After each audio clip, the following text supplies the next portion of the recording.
Hello, ladies and gentlemen. I hope you're all doing well. Welcome to The Blue Lens, your home for Chelsea news and views, brought to you by me, your host, Anouj. Tomorrow evening, Tuesday, 8th of July at 8 p.m. UK time, Chelsea take on Thiago Silva's Fluminense in the first semi-final of the Club World Cup. It's at the MetLife Stadium in New York, USA. So today we're going to dive into Chelsea manager Maresca's latest interview, Chelsea's predicted 11, our form guide, and my score prediction. So without further ado, let's crack on. We go into this game with Levi Colwill and Liam Delap both suspended due to yellow cards in previous rounds. Romeo Lavia is injured for the game. It's no big surprise, really, given his history. But thankfully, Maresca's confirmed that he is training on his own, just not in full team training. So hopefully it won't be a long layoff. Reece James is also a doubt for the game. I'm expecting him to start on the bench, given that Maresca has said that he is in full team training. So he might get a few minutes, but he's very unlikely to play from the start. Now, Benoit Badiashile is also injured. He's been seen on crutches. As an aside, that means he probably won't be sold this summer unless he makes a miraculously quick recovery, unlike his old Monaco centre-back teammate Axel Disasi, who it looks like is in talks with Villarreal for a potential £20 million to £25 million transfer. Watch this space. Anyway, back to the match preview. In his pre-match interview, Maresca emphasised just how important Moises Caicedo is in this team, as if we didn't know already. Obviously, I couldn't agree more. I mean, Caicedo is the heartbeat of this team. He sweeps up everything behind the attackers. He breaks down opposition counter-attacks, shields the centre-backs, links up play so well. What can I say? I mean, he wasn't voted Chelsea's player of the season for nothing. Now, it's great that he's back for this game following a suspension in the quarterfinals, which I thought actually gave him a very, very well-needed rest, having played a lot of minutes this season. I will say Andre Santos in the game against Palmeiras was an absolutely excellent deputy in Moyes' absence. But I'm fully expecting Moy to come in from the start, as we'll cover in my predicted 11 later on. And so I think Santos will start on the bench. Now, in an interview earlier today, interestingly, Caicedo told reporters that he's playing the best football of his career to date, but that there's lots of room for improvement. He's also told reporters that his target has always been to become the best player in the world. Now, when I saw this, it did bring a smile to my face because, looking maybe not quite to N'Golo Conte standards, but he's so grounded, unassuming, he rolls his sleeves up, does the dirty work, doesn't expect to get a great deal of credit for it, at least from my perspective. And to say that he is that grounded but so unashamedly ambitious is just excellent to see. I think given time he can challenge and potentially surpass similar top-class players in his position, like Rodri, like potentially Zubimendi as well, to become the best in that position. Now, Caicedo also spoke very warmly about Santos, saying that Andre Santos has immense potential and has very similar strengths to Caicedo himself. And I think being able to call upon both of them in the near future, if not now, bodes very well going forward. Now, what else has Maresca said in his recent interviews? Well, he talked about the Brazilian teams that Chelsea have faced in this competition in Palmeiras and Flamengo. We, of course, beat Palmeiras 2-1, and really it should have been more in the quarterfinals, the previous round of this competition. We struggled badly against Flamengo, it has to be said. In the group stages, we ultimately lost 3-1, although the big caveat to that is Nico Jackson got a red card shortly after coming on, I think. And I'd like to think that we've learned from that game. Form-wise, Chelsea have won 12 of our last 14 matches in all competitions. 7 of our last 8, barring that Flamengo game. Fluminense, on the other hand, are unbeaten in 11 games. They finished second in their Club World Cup group to Dortmund, who topped the group. Fluminense actually only won 1 game in their group and drew the remainder. And I believe I'm right in saying that.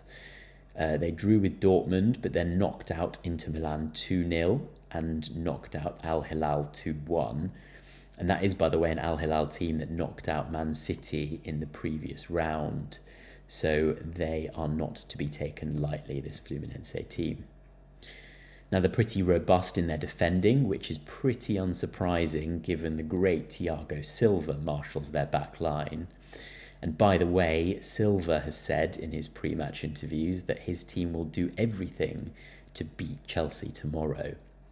He did then say, which again brought a smile to my face, that once one of the two teams is knocked out, he will then revert to supporting his main clubs, Chelsea and PSG. Just nobody tell Thiago that that's likely going to be the final matchup on Sunday at 8 p.m. in the Club World Cup final. Look, make no bones about it, Chelsea are everyone's favourite for this game against Fluminense, but we've already seen what happens when we underestimate these Brazilian teams. Not to mention Fluminense are, I would say, fresher. I think they're 11 games into their league season, while we're at the end of a gruelling season, and Maresca said that this semi-final will, I think, be Chelsea's 63rd or 64th game since the start of the Premier League season. Okay, so let's move on to my predicted Chelsea lineup. Maresca's comments, our absences, our injuries, and the need really for tactical adjustments. My likely 11 is on screen. I've gone for a 4-2-3-1 formation. That's no surprise, hopefully, to most of you. I'm going with Robert Sanchez in goal. It's tried and tested. It's not what we'd like. We'd like ideally a Mainan in there, maybe even a Petrovic, but it looks like Petrovic is out the door and the Mainan negotiations have stalled for now. So Sanchez in goal.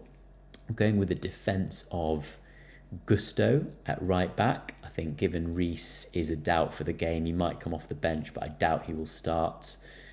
He'll be kind of wrapped in cotton wool, protected a little bit. Going with Trevor Chalobah in that right centre-back position. In Colwell's absence, I'm going for Tosin as the left centre-back and Cucurella as our left-back. I don't think there are many surprises there. Now, midfield pivot, I'm going for Caicedo with Enzo Fernandez and one of the fullbacks inverting into midfield. Now, the 3 behind the striker, I'm going with, unsurprisingly, Cole Palmer in the middle. I don't think we start any games without him when he's fit. I'm going with Pedro Neto, he's in hot form. And I'm going with Christopher Nkunku on the other wing. He's been favoured by Maresca in this competition. Jamie Gittins has been confirmed as a signing and has been seen in and around the team at the Club World Cup, but obviously can't play because he has played for Dortmund in the same competition. Up top, I am going with new boy João Pedro. Now, Nico Jackson is available for this game. But, and this is just a bit of conjecture, but Maresca seems to be glowing every time he's asked about João Pedro. He was asked about João Pedro's strengths, and he was talking about how well he's been training with the group. Big smile on his face, that's Maresca's face. Pedro himself, in a pre-match interview, also went into a bit of detail when talking about Maresca's detailed instructions to him. Now, apparently Maresca's told him to stretch the player with his runs and physicality when that's needed, but also to judge the play and occasionally drop deep to create these midfield overloads, help bring his teammates into the game and allow players to run beyond him. And I'm thinking about these pacey wingers as well.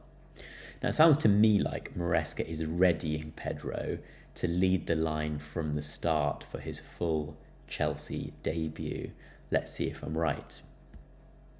Possible changes from the bench will of course depend on the result in, say, the 50th to 70th minute marks. I'm expecting some midfield rotation, perhaps Andre Santos or Isugo are brought on, as well as some fresh legs on the wing, particularly if we need a goal. Now, Noni Madueke, although he is currently the subject of some pretty advanced negotiations with Arsenal, may have his final run out for Chelsea as a substitute on the wing. That's particularly if we need to call upon his direct running and fleet-footedness against some tired Fluminense legs late on.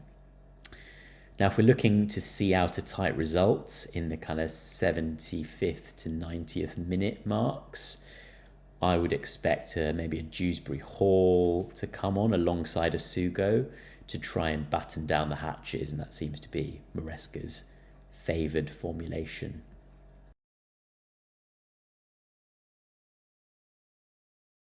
Now, moving on to my predicted scoreline, I'm going to say, ambitiously I think, 3-1 to Chelsea. I think Joao Pedro could get his first goal for the club.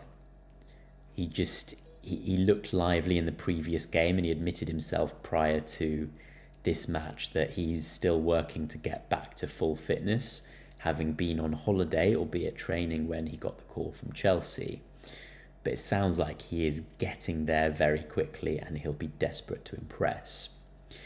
Now, although Pedro Neto didn't get a goal in the last game against Palmeiras, he has been in hot goal-scoring form, having already scored 3 goals in this competition. I'm tipping him to get his 4th in this game. And I think Cole Palmer might get one as well, be it as our 3rd. I'd like to think he's full of confidence, having brought an end to his goal-scoring drought against Fluminense in the previous round. Now, I am expecting Fluminense to score a goal, perhaps a header or a volley from a set piece, knowing us probably capitalising on some shoddy defending at the back post, following a loss of concentration. It's just a trend. I think, though, that'll be a meagre consolation for them, with Chelsea progressing to the Club World Cup final at 8 p.m. on Sunday against the winner of PSG versus Real Madrid. Right, ladies and gentlemen, that brings an end to my match review, or preview, I should say. Let me know your thoughts in the comments. What do you think of the predicted lineup, the scoreline, and the likely goal scorers? Now, whatever you do, don't forget to like, subscribe, and hit the bell notification for more news and analysis after tomorrow's game. See you all for the next instalment of The Blue Lens. Cheers.